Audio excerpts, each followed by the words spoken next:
O F-22 Raptor foi projetado para ser um espectro, uma maravilha de quinta geração com vetorização de impulso, supercruzeiro e pele que absorve radar. Uma máquina quase alienígena construída para dominar os céus durante as próximas 4 décadas. O Dassault Rafale, um cavalo de batalha de 4ª geração dos anos 80, mais leve, mais antigo, convencional, sem revestimento furtivo, sem motores que desafiam a física. No papel era uma incompatibilidade, mas os combates aéreos não se travam no papel. Sobre as areias escaldantes dos Emirados Árabes Unidos, os 2 jatos colidiram a velocidades vertiginosas. E quando as imagens da cabine finalmente vazaram, o Pentágono ficou em silêncio.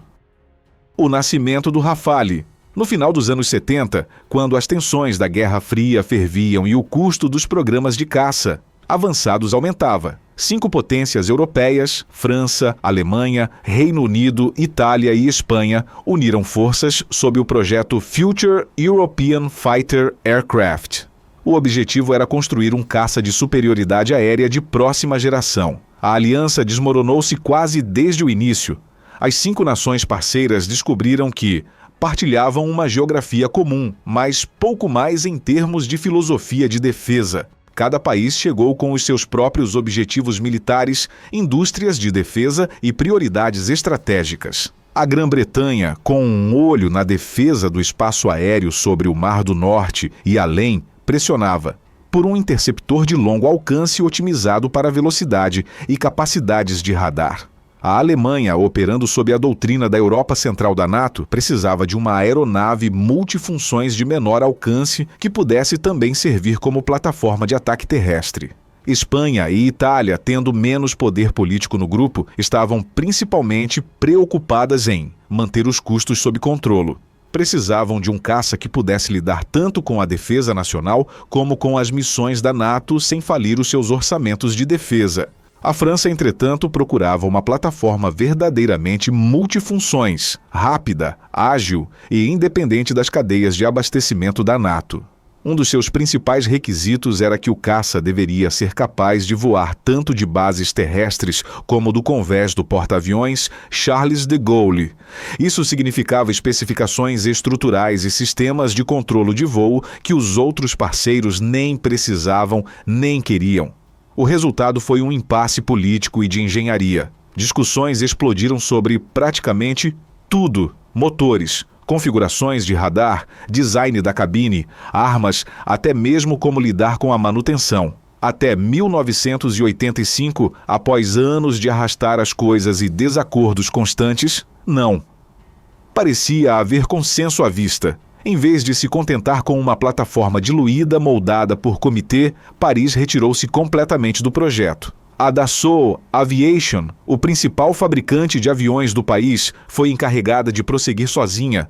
Já em 1978, muito antes de a França se juntar ao esforço pan-europeu de caças, a Dassault já havia recebido apoio governamental para explorar designs de próxima geração, design e capacidades. Em 1983, sem qualquer garantia de produção futura, o governo francês deu luz verde a um único demonstrador tecnológico.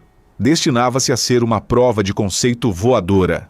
Quando a França se retirou do esforço colaborativo de caças, o design foi afinado e ajustado às especificações francesas. Também recebeu um novo nome, Rafale, que em francês significa rajada ou explosão de fogo. A 4 de julho de 1986, o Rafale A levantou o voo da pista em Istres. Dentro de uma hora, estava navegando a Mach 1,3 a 36 mil pés de altitude. O Rafale foi concebido para substituir 7 aeronaves herdadas no exército francês. Tinha de ser capaz de combater em altitude numa missão e lançar um ataque nuclear de precisão na seguinte. Devia aterrar no convés de um porta-aviões com mau tempo e realizar ataques de alta velocidade rasante ao terreno. A resposta da Dassault foi um design centrado na configuração delta com canards. Os canards dianteiros induzem instabilidade de arfagem intencional, o que melhora a manobrabilidade, mas requer correção constante. É aí que entra o sistema Fly-by-Wire digital quadruplo redundante do Rafale, gerindo com precisão o fluxo de ar e as superfícies de controlo para dar ao piloto autoridade extrema. Em emergências, os pilotos do Rafale podem suportar mais de 9 Gs, enquanto o controlo de alto. Ângulo de ataque da aeronave permite manobras pós-perda e taxas de viragem ultra apertadas. No outro extremo, a aeronave pode voar com segurança a velocidades de perda em torno de 115 milhas por hora. A finesse aerodinâmica é combinada com uma estrutura de alta tecnologia, aproximadamente 70% compósita em peso. A mistura de materiais reduz a seção de radar, melhora a longevidade estrutural e proporciona uma vantagem distinta na resistência à corrosão durante operações em porta-aviões. Cada um dos seus motores produz aproximadamente 17 mil libras de impulso com pós-combustão, permitindo ao Rafale exceder as expectativas iniciais e atingir Mach 1,8 na sua configuração limpa. Os Rafales eram capazes de voo supersônico em cruzeiro nivelado com uma assinatura infravermelha e consumo de combustível drasticamente inferiores aos caças mais antigos. Versão naval. O Rafale M é a versão pronta para porta-aviões do Rafale, construída para lidar com as condições duras da vida no mar. Partilha a maior parte do seu design e sistemas com os modelos terrestres, mas tem várias atualizações importantes que o distinguem. A sua estrutura é reforçada para sobreviver aos choques violentos da aterragem num convés em movimento. Vem com um trem de aterragem mais robusto e um gancho de cauda para apanhar os cabos de retenção cada vez que aterra. Além disso, o Rafale M apresenta um trem de aterragem de nariz mais robusto que se interfaceia, precisamente com os sistemas de lançamento por catapulta a vapor, permitindo lançamentos rápidos e poderosos do convés.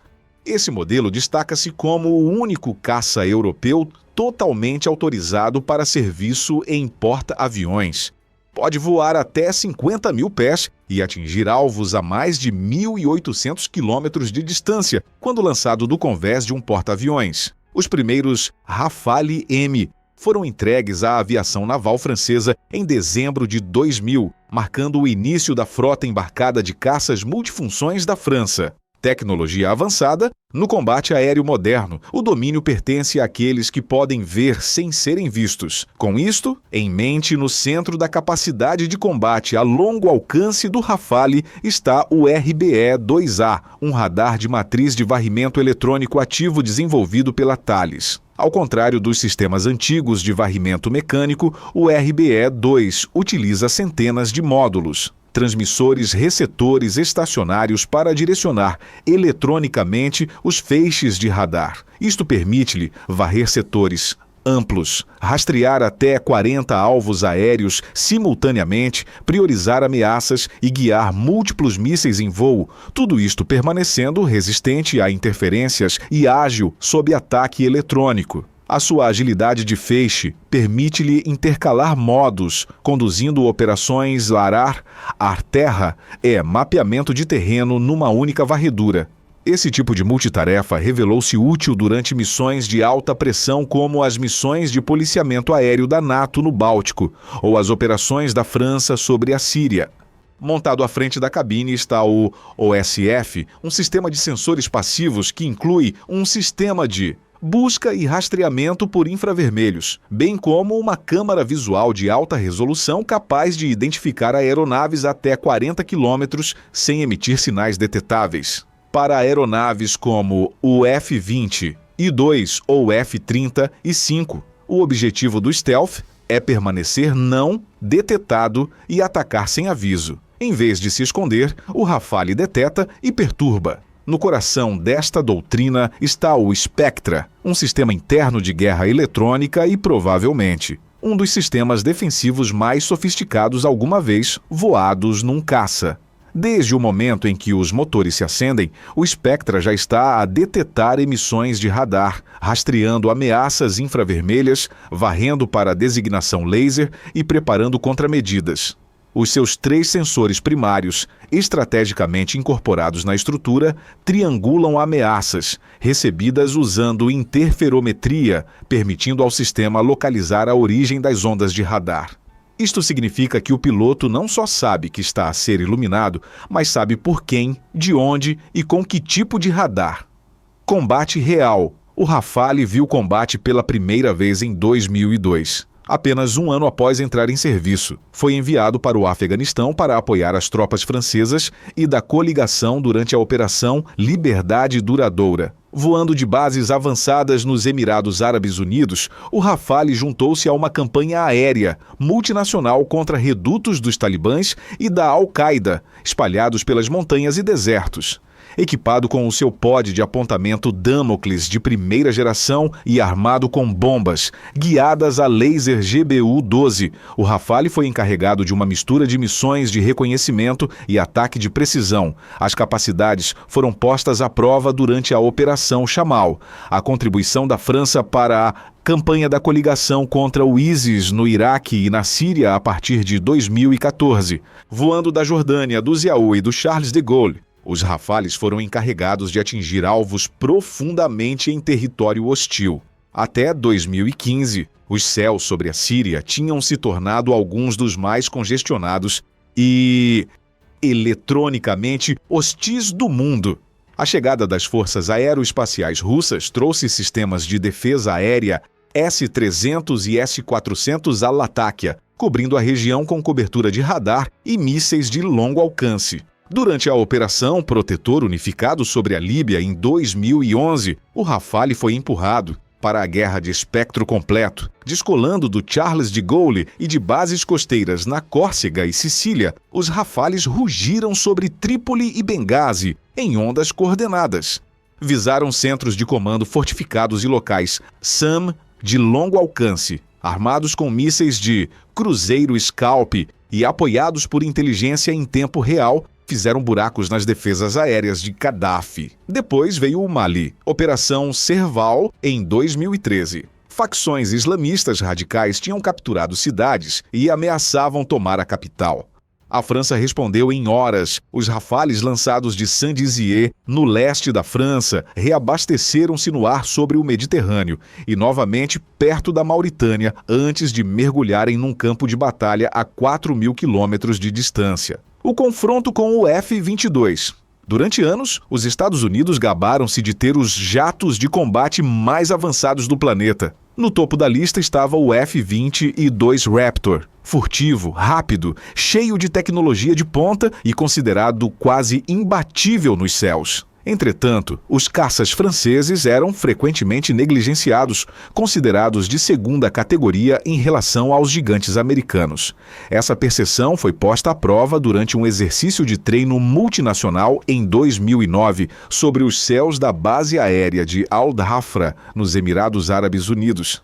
A ideia era fornecer um campo de provas para as principais forças aéreas da NATO testarem os limites dos seus caças em combate aproximado. Mesmo que as apostas não fossem de natureza política, o orgulho profissional estava muito em jogo. Foi por isso que os Estados Unidos aproveitaram a oportunidade para mostrar o seu F-22 Raptor. Pela sua parte, os franceses enviaram o seu mais recente caça de primeira linha, o Dassault Rafale. Os britânicos contribuíram com os Eurofighter Typhoons.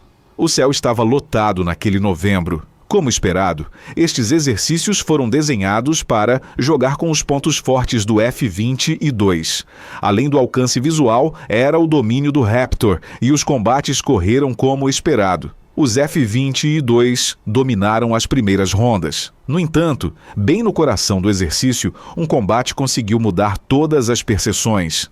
O Raptor virou à esquerda a 20.000 pés. O piloto captou um borrão cinzento a passar por baixo. Embaixo, um Rafale desceu baixo e rápido, permanecendo sob cobertura de radar, manobrando agressivamente. O piloto americano desceu para seguir. Os motores empurraram o jato em perseguição. A luz do deserto cintilava em ambas as estruturas enquanto subiam, viravam e se contorciam através de um combate de viragem apertada. O Rafale fez uma arfagem brusca e puxou para uma subida de alto ângulo.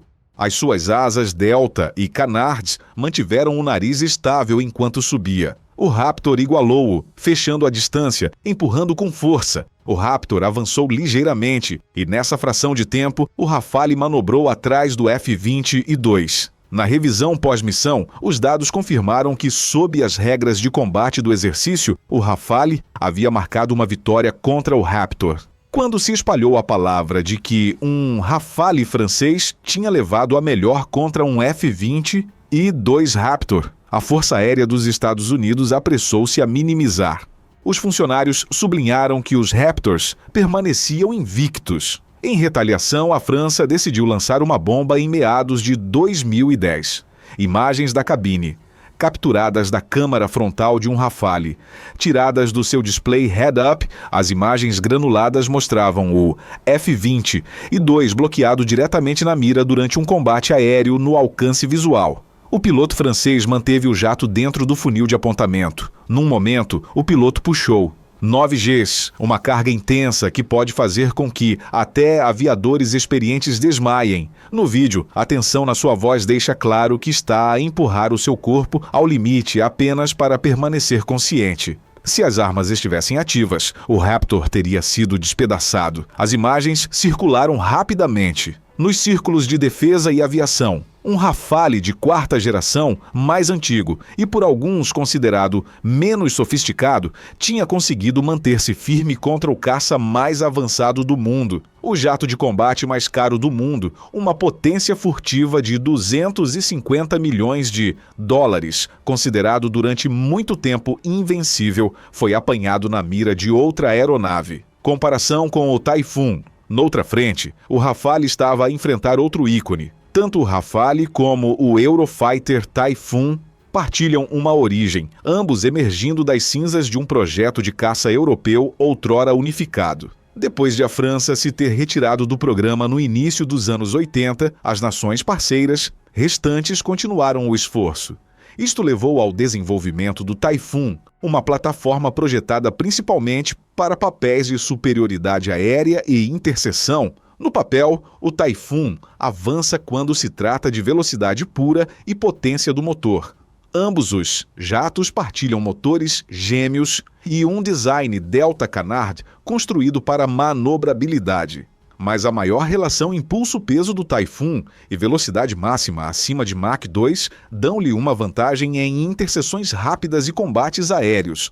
O Rafale, por outro lado, sacrifica um pouco de velocidade para oferecer desempenho sólido e equilibrado numa gama mais ampla de missões e condições. O Typhoon é uma das principais linhas de defesa da NATO no espaço aéreo europeu. Países como Reino Unido, Alemanha, Itália e Espanha contam com ele para missões de alerta de reação rápida. No entanto, enquanto o Typhoon se destaca como especialista em superioridade aérea, a versatilidade inigualável do Rafale brilha mais nos espaços de batalha complexos de hoje. A sua capacidade de se destacar em missões aéreas, terrestres, marítimas e até nucleares em todas as condições meteorológicas coloca-o um passo à frente do Typhoon. Vendas internacionais. Na verdade, a influência do Rafale estende-se muito além do campo de batalha. Também remodelou acordos internacionais de armas. Um dos maiores pontos de viragem chegou em 2016, quando a Índia concluiu a sua competição de longa duração para aeronaves de combate multifunções de médio alcance. Após anos de negociações, o Rafale saiu no topo.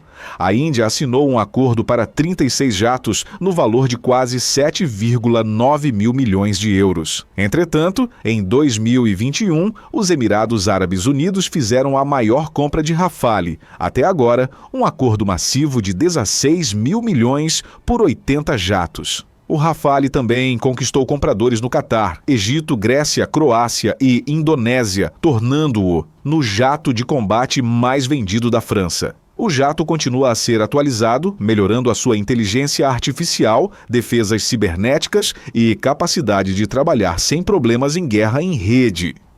Segundo o site oficial do fabricante, graças à sua versatilidade, à sua adaptabilidade e à sua capacidade de satisfazer todos os requisitos de missão aérea, o Rafale é o caça transformacional por excelência, que fornece um caminho a seguir para as forças aéreas confrontadas com o requisito de fazer mais com menos num ambiente estratégico e econômico em constante mudança.